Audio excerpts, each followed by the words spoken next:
Para agirmos conforme a vontade de Deus, é necessário que nós a conheçamos. Pessoal, bom dia, sejam bem-vindos a mais um Devocional. Eu sou o Ti. Dia, eu sou a Rafa. E hoje é aniversário do Arthur. Parabéns, Arthurzinho! 5 meses, né, gente? Não é um ano ainda, né? Vocês aguentem aí. Mas sejam bem-vindos aí, Ti Rafa Family, o canal que a nossa família abriu para poder abençoar a sua família. Amém. Estamos refletindo hoje aí nesse livro maravilhoso da Paola de Israel, Devocional para Casais, né? Nós para Deus.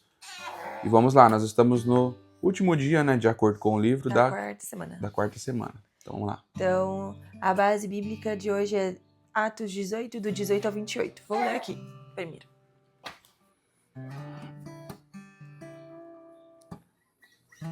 Aqui. A volta para Antioquia.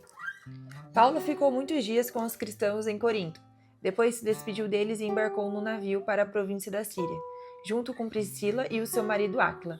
Antes de embarcar em Cencreia, ele rapou a cabeça como sinal de que havia cumprido uma promessa que tinha feito a Deus.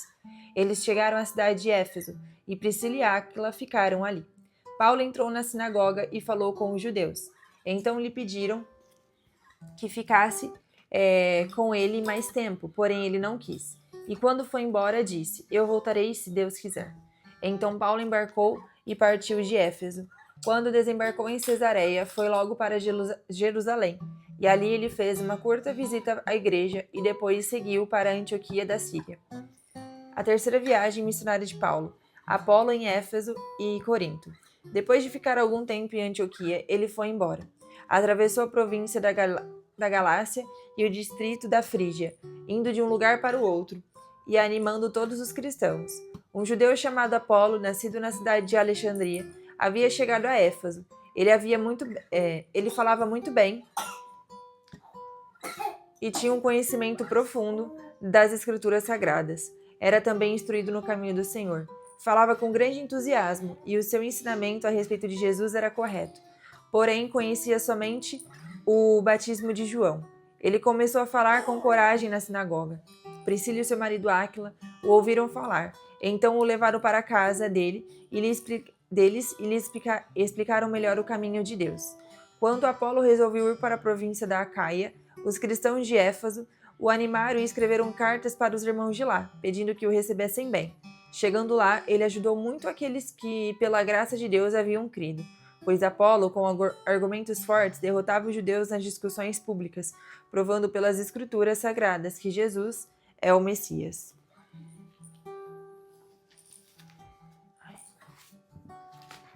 Agora eu vou ler aqui. Aproveitando o pijama. E aí, casal? Que especial essa semana, não é? Queremos finalizá-la com a última reflexão sobre este casal que estudamos essa semana. No trecho que vocês leram hoje, Priscila e Áquila partiram junto de Paulo até a cidade de Éfeso, onde ficaram. O texto não nos informa por quanto tempo ficaram ali, mas já podemos perceber que não eram nem um pouco acomodados, não é verdade? Em Éfeso, aparece um outro personagem, que era um pregador eloquente, Apolo. O versículo 26 aponta que ele começou a falar corajosamente na sinagoga, um lugar de reunião dos judeus. No início do cristianismo primitivo, a sinagoga também foi muito usada pelos apóstolos para a proclamação de Cristo. Quem o texto informa que estava naquela sinagoga? Nossa Priscila e Áquila. Isso nos mostra que os dois também compreendiam a dimensão comunitária da fé. Eles estavam no espaço comunitário. Outra coisa que chama a atenção é que o que eles fazem após ouvir a pregação de Apolo. Quando Priscila e Áquila o ouviram, convidaram-no para ir à sua casa e lhe explicaram com mais exatidão o caminho de Deus. Olhando para o contexto do nosso trecho, pode-se dizer que, apesar da eloquência de Apolo, seu discurso tinha ainda alguns erros teológicos, provavelmente com relação ao batismo, uma vez que o próprio texto afirma que ele só tinha conhecimento a respeito do batismo de João. Priscila e Áquila, com uma postura muito humilde e de diálogo, convida Apolo para ir à sua casa e juntos explicam o caminho de Deus. Não fica claro no texto do que se trata esse caminho de Deus. Contudo, o capítulo seguinte demonstra que o centro do diálogo estava na questão do batismo. Priscila e Áquila muito provavelmente ensinaram a Apolo as questões referentes ao batismo de Jesus e ao batismo do Espírito e ao recebimento do Espírito Santo. Esse trecho nos mostra que Priscila e Áquila possuem uma postura humilde, mesmo diante de um profundo conhecimento teológico, por assim dizer. Esse conhecimento, entretanto, não se limitava a ensinamentos, mas fazia parte do estilo de vida que eles levavam. Não se limitava a um discurso eloquente, mas se mostrava na disposição a servir, ir e dialogar. Diante disso, encerramos essa semana apontando para mais uma lição deste casal. Para agirmos conforme a vontade de Deus, é necessário que nós a conheçamos. Dediquem-se a conhecer a vontade do Senhor revelada nas Escrituras e peçam sempre de novo que o Espírito os conduza a viver e a praticar a vontade do Senhor. E mais do que conhecer na razão, peçam para que o conhecimento a respeito do Senhor seja um conhecimento fruto de um verdadeiro relacionamento com Ele. Que Ele guie o nosso andar em qualquer lugar que formos por todos os dias. Eu li o outro. Você leu aí? Pessoal, é uma reflexão que fica para as nossas vidas, né? Sim. Nós precisamos entender a vontade de Deus. Sim. E um versículo assim, que eu falo muitas vezes, mas eu vou citar mais uma vez, porque casa totalmente com isso. Romanos 12:2. Ele fala, né? Vamos ler ele de trás para frente. Nós queremos experimentar a boa, perfeita e agradável vontade de Deus. Mas para isso a gente precisa mudar a nossa forma de pensar, mudar a nossa mentalidade, fazer uma verdadeira metanoia, uma mudança de hábitos, uma mudança de rota, uma mudança de rotina. E só vai acontecer isso se a gente ficar inconformado. Ou seja, o Senhor ele vai colocar situações na nossa vida para nos movimentar, né? Tem um livro do Thiago Brunet que fala isso, né? A nossa zona de expulsão. A zona de expulsão ela vai te expulsar para o caminho que Deus já tinha escrito para sua vida. Ai, que engraçado. Porque muitas vezes a gente foge daquele caminho, né? O próprio Jonas, né? A zona de expulsão dele foi um peixe. Jogaram ele no mar e falou, vai, filho, agora você não foi de barco, vai de baleia. Então, assim, não precisa ir de baleia, né, gente? Vamos com calma. Mas eu tenho certeza que quando você estiver fazendo tudo do fundo do seu coração, você fala, nossa, estou tentando fazer tudo para Deus e Deus não me ajuda. Mas será que Ele não está te ajudando mesmo? Será que Ele não está te expulsando para o caminho que Ele já tinha escrito para sua vida?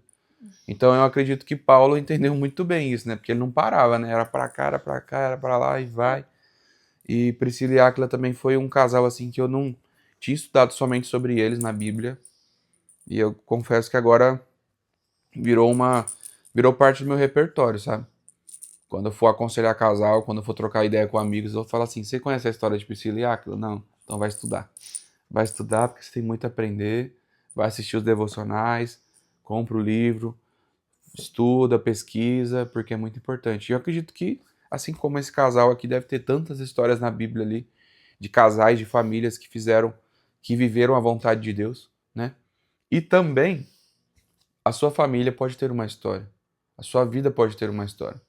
Começa a partir de hoje viver a vontade de Deus, fazer aquilo que o Senhor tem para sua família, para sua vida, sabe? Começa a ser generoso, igual a gente viu no devocional de ontem. Ser generoso com as pessoas, que isso é uma coisa que vai refletir muito, muito bem na sua vida. Hoje eu vi um post de um casal, não vou falar quem que é, mas um casal que foi pra Argentina, acho que Bariloche, né? Falar da neve lá, né? Eu sei que casal é. Eles foram Uma pra... família. Grande. Bem grande. Acho que tem 4 filhos.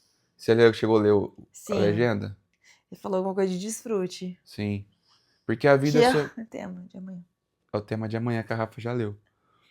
E assim, é sobre isso, né? Pela legenda ali estava escrito assim, né? Nunca imaginava viver isso com a minha família. Nunca imaginava que uma foto dessa seria possível. E não foi possível no final da linha, no caminho ali. É durante o caminho, é nesse processo. É no meio de correria, é no meio das coisas. A gente precisa aprender a viver a vontade de Deus. Mas para isso a gente precisa confiar nele plenamente. Essa semana, o devocional do Glorify, que é um aplicativo que eu faço todos os dias, acho que já vai fazer 3 ou 4 anos, assim, todos os dias, sem falhar. Às vezes um pouquinho mais tarde, às vezes um pouquinho mais cedo, mas todos os dias eu participo desse aplicativo do Glorify. Essa semana falou muito sobre ansiedade, sobre confiar em Deus. E hoje uma frase que me marcou foi assim, ó. Quando a fé termina, a ansiedade começa. Não é que a ansiedade é falta de fé, mas o Senhor ele diz, sem mim nada podeis fazer. Ou seja, nós dependemos dele. A ansiedade é uma forma da gente ver que a gente depende dele. Só que muitas vezes aparece a ansiedade como o combustível ali tá acabando, né? Aí você fala, agora eu tenho que andar até acabar. Não, não é isso. A hora que aparece ali você tem que encher. Então a hora que aparecer a ansiedade na sua vida, é a hora que você tem que buscar mais ele, não se afundar na ansiedade. Então isso é uma das coisas que o Senhor me ensinou muito essa semana. Eu nunca tinha pensado dessa forma, sabe? Uma inconformidade, ela gera sempre uma transformação para você poder viver a vontade de Deus. Então eu espero que essa semana você viva aí, conjuntamente com a sua família, com seu cônjuge, enfim, a melhor semana, né, que está se iniciando. Para mim a semana começa na segunda, outros falam no domingo, mas enfim, se começa hoje, começa a partir de hoje aí. E eu tenho certeza que você vai viver grandes coisas. Quer complementar, Rafa? Não. E é isso, gente. Tamo junto. Até amanhã, hein? Deus abençoe.